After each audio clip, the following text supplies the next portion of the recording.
Tirzepatide and Reta versus Cagrilin and Reta. Which stack makes more sense? What's going on, everyone? Welcome back to the channel. Today we're breaking down one of the biggest questions in the peptide space right now. Tirzepatide and Reta versus Cagrilintide and Reta. Which stack actually makes more sense? Which one sounds stronger, and why are so many people suddenly talking about these compounds together? Now, before we jump into this is not medical advice. This video is purely educational and based on research, mechanism, discussion and community experiences. First, what is Retatrutide? Reta is different because three pathways: GLP-1, GIP and Glucagon. That Glucagon activity is what makes Reta stand out from compounds like Mounjaro for many people. A lot of users report more metabolic output, more energy expenditure, 100%, and aggressive fat loss effects. People often describe Reta as the next evolution of GLP-1s. Tirzepatide and Reta. So first, what happens when people stack these two compounds together? Here's the important thing. Both compounds already hit GLP-1 and GIP. When you combine them, you're basically doubling down on very similar pathways. The only thing Reta uniquely adds is glucagon, the glucagon receptor activity. So this stack becomes very aggressive from an incretin perspective.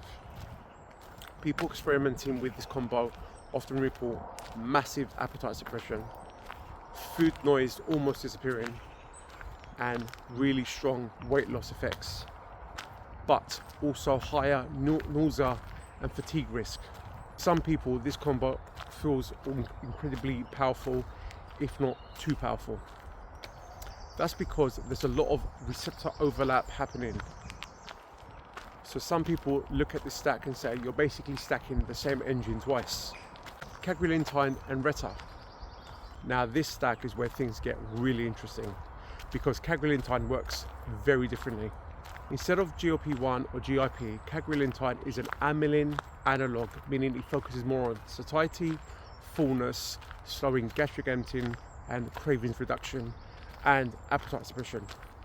This is why people often describe Cagrilintide as an appetite annihilator. So instead of overlapping heavily with Reta, it complements it. That's the key difference here.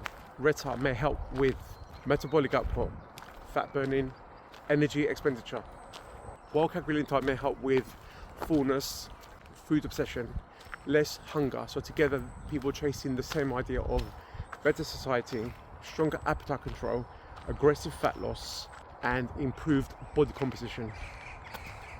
And honestly, this is probably why stacked together, it's really popular. So which stack makes more sense? If someone is already on Tirzepatide and transitioning into Reta, this stack makes more sense, especially for breaking stalls, stronger incretin effects, transitioning phases. But the downside is more overlap, more GI side effects, and potentially excessive appetite suppression, too excessive. Now the Cagrilintide combo, it makes more sense because it attacks things from different angles. Instead of more GLP-1 and GIP, you're adding amylin activity, which creates a more complementary approach.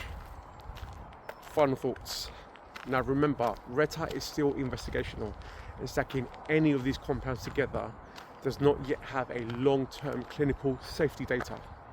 So these are just based on community talks and personal experiences. So please do remember, this is not medical advice. It's just